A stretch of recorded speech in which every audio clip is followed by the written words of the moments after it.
by saying, keep your behavior excellent among Gentiles, among the Gentiles. And it continues and says, so that in the thing in which they slander you as evildoers, they may, because of your good deeds, as they observe them, glorify God in the day of visitation. Now, last time, we only did the first slide, let's call it, which said, keep your behavior excellent among the Gentiles, which basically we said was to explain to us what this verse was telling us. Today, we are going to look at why God is telling us to do these things. And if we had to sum up what the first part of this verse said, was we were to keep hold our behavior, our life, our conduct good, beautiful, excellent, commendable, admirable, intrinsically good among the Gentiles. And along with the outside look of it, it also meant that we were supposed to live lives that are useful. Not only it should look good, but it should be useful. It should make a difference. And we said the Gentiles were the unbelievers, people that were not following the Lord. So today we're going to look at the rest of the verse. And we also said that so that in the thing in which they slander you as evildoers, we also looked at slander meant that they spoke evil against them. And the word Christian was used as a curse word. Some of you can relate to it. I mean, as grown up in a Muslim country, I know you can. The word Armenian was used as a curse word. It still is. The word Alevi is used as a curse word. It still is. And back then, Christian was used as a curse word in these environments. After what happened in Turkey a few weeks ago,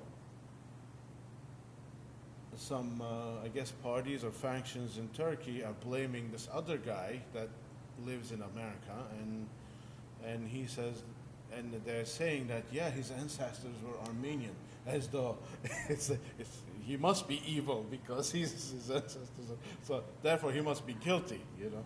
That's what you're looking at. This is unfortunately still the case in our age. But we're going to look at the rest of the verse, which says, they may, because of your good deeds, as they observe them, glorify God in the day of visitation. I want to talk about good deeds.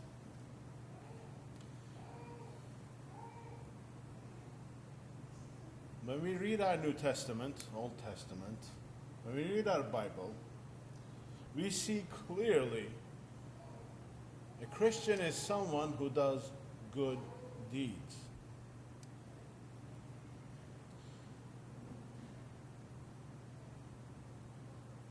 And Pat and I were talking about it earlier downstairs.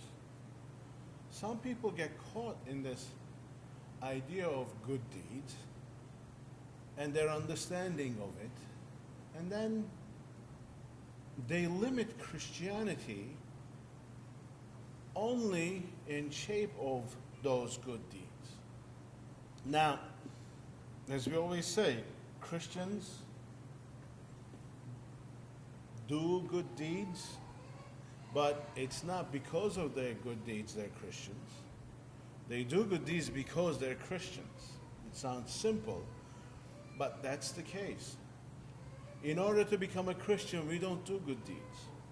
We do good deeds because we're Christians.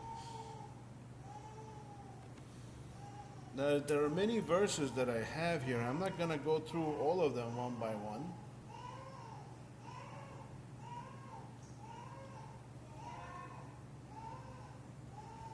For instance, it says in John 10, Jesus answered them and said, I'll show you many good deeds from the Father. For which one of them are you planning to stone me? Matthew 26, Jesus said, Why do you bother the woman? For she has done a good deed for me. 2 Corinthians, and God is able to make all grace abound to you, that always having all sufficiency in everything, you may have an abundance of every good deed. Ephesians 2:10, which is one of the key passages we should know, says that, For we are his workmanship, created in Christ Jesus for good works.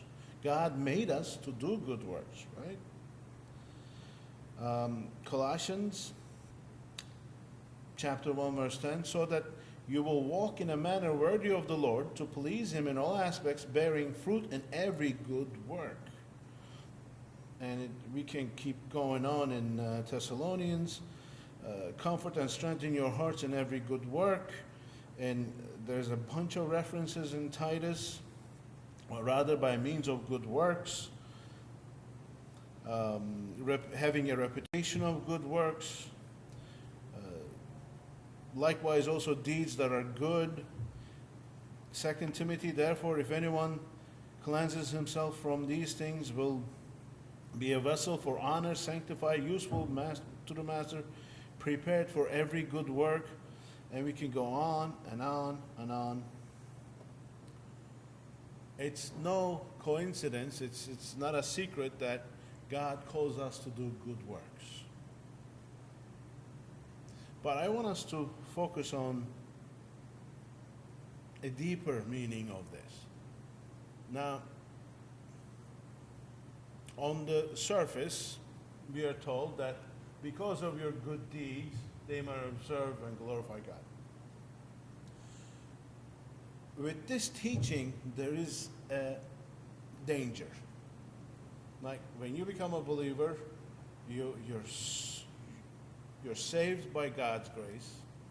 You become born again. You start living a different life, and your life starts splitting from the rest of the people's, most of your friends probably, and family and culture, because you start walking in the direction that the Lord gives you through his word. And then you realize that you need to do good works on top of what you knew was good previous to your salvation. And then you read verses like this, and you say, okay, let me do good works so that people can see them and also come to the Lord. Now, if you've been a believer for a certain time, you should understand and get to the deeper things in life, which is the whys of the scripture. It's easy to say, do good works, because that's what God is telling us to do. Amen. Yes, he is. But why are we doing those good works is the key.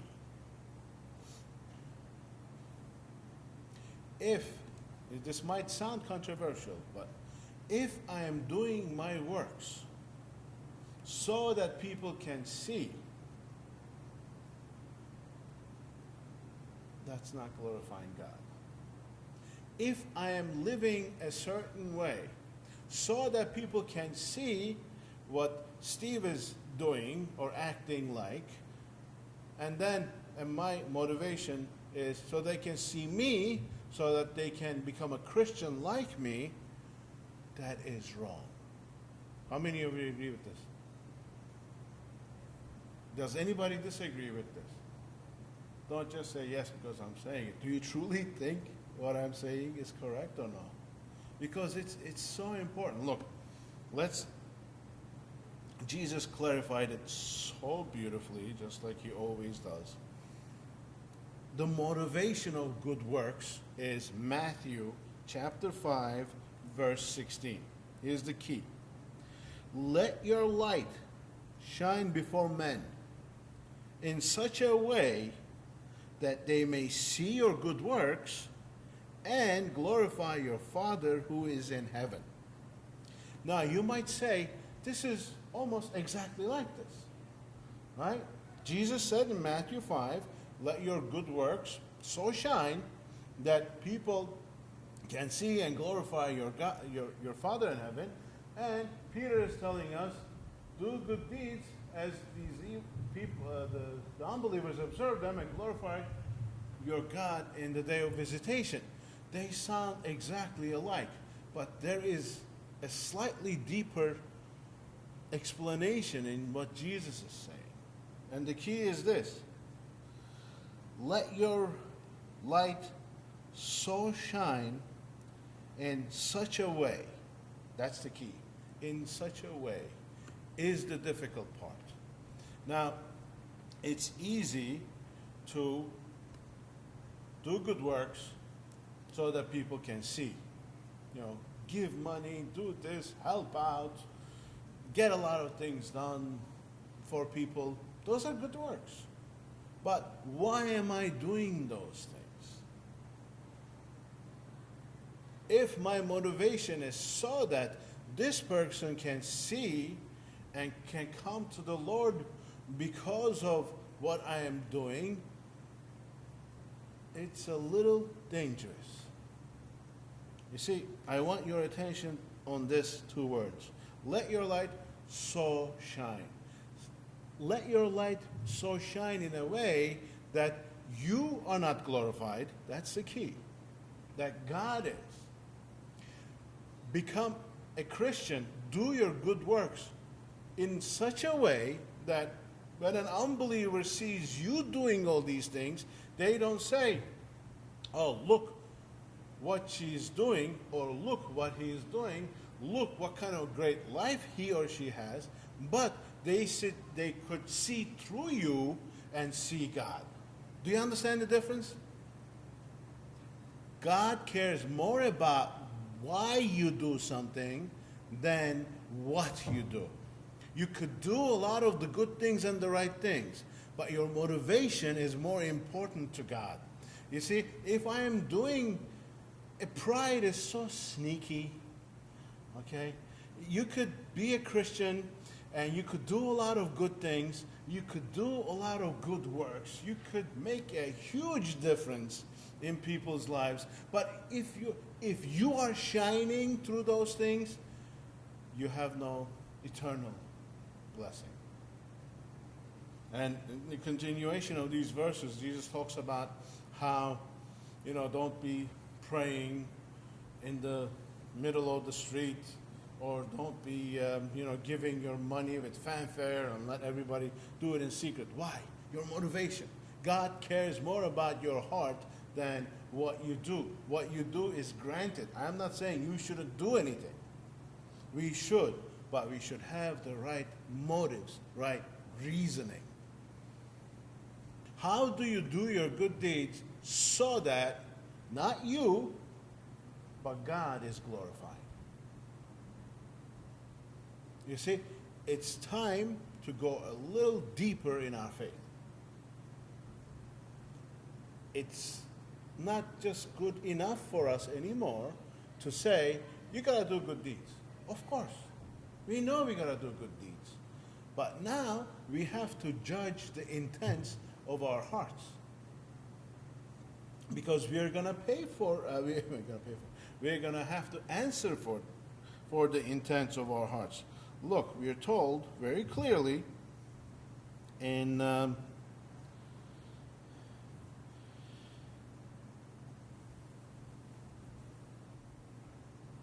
Corinthians chapter 4, verse 5.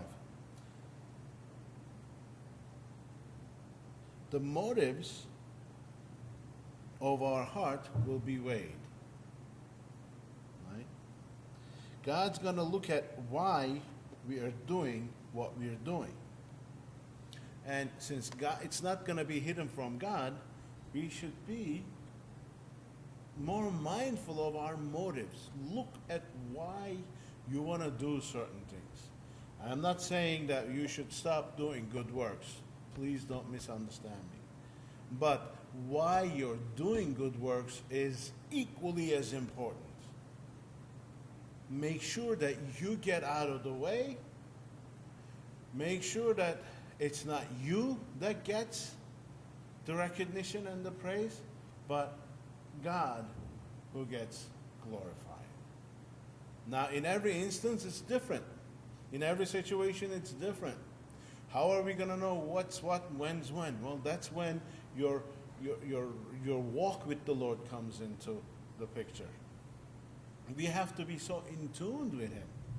We have to be so intimate and involved with Him that every second that we are aware of His direction for us. Just follow the Lord as He prompts you, as He directs you, and just go with it, right? Again, it's more important why you do something than what you do. God cares more about that.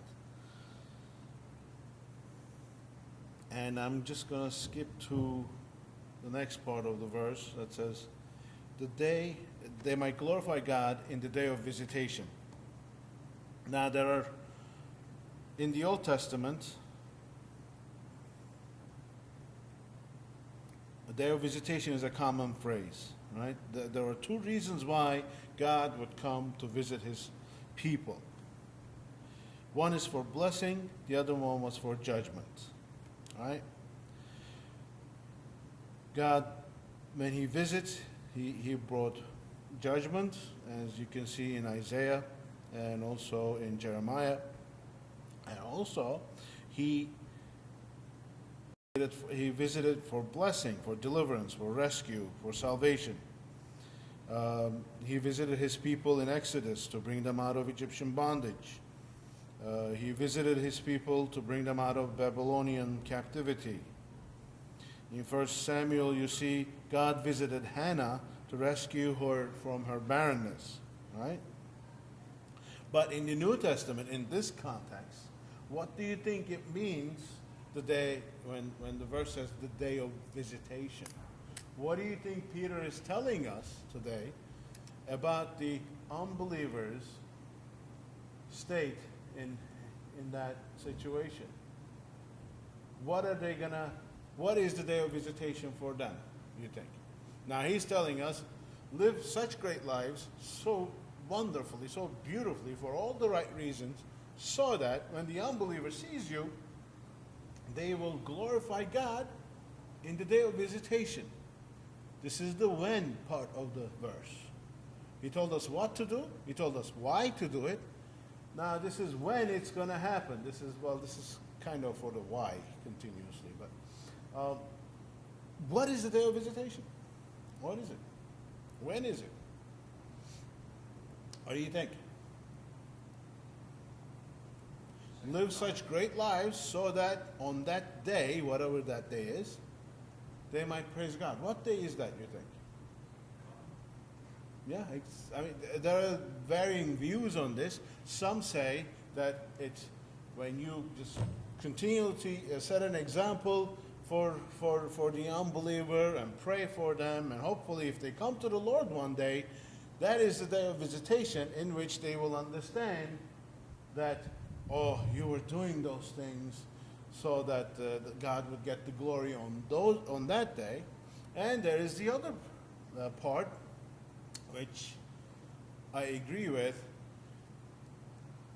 It's like Pat said too, it's a day of judgment. The Bible tells us every knee shall bow. Everybody will answer for the life they lived, right? If you're not a believer, if you're a believer. So when an unbeliever on that judgment realizes what was done and why it was done, they're not going to any longer be able to slander the believer or their motives or why they did things. They're going to realize that it was to glorify God that those things were done. For instance, in these guys' time, when Peter was writing this letter, these people were slandered as evildoers because they didn't worship the emperor. They were slandered as immoral because they had love feasts. You know, they would come around, pray, and eat bread together. And they were slandered as cannibals because they took communion, because they called it the body and blood of Christ. But when those people that slandered them on the day of judgment see what was really happening, they're going to understand that that was for God and was to glorify Him. Day of Visitation, do you guys remember when Jesus wept looking at Jerusalem right before Good Friday? He said, "Oh Jerusalem, how many times I wanted to gather you under my wings, but you wouldn't have it. You did not know the day of your visitation," he said. No, that was a day of visitation. They didn't know it, but there's going to come a time where everybody will know there is a judgment coming. Every knee will bow, and on that day, they will know the right understanding of God and why was done what was done. Now, for us to take home from this verse is this. When you are planning to, or about to, or in the process of doing good works, which we should be doing anyway, why are you doing them is the key. That is the absolute take home today. Why are you doing what you're doing? Because of what you're doing, are you going to be glorified, or are people going to be able to see through you and see God directly? When they see you, will you get any credit? But when I say this, I hesitate, because there's those things. Well, thank you. Oh, no, praise God. It's just, there's good for deflection. There's time for that. But it's so much deeper than that. Some people fight with you to not to accept the praise. That's a little superficial sometimes. But it should be, this is the key, it should be done in such a way, like Jesus put it, so that the praise would normally, without you standing in the way, go to God.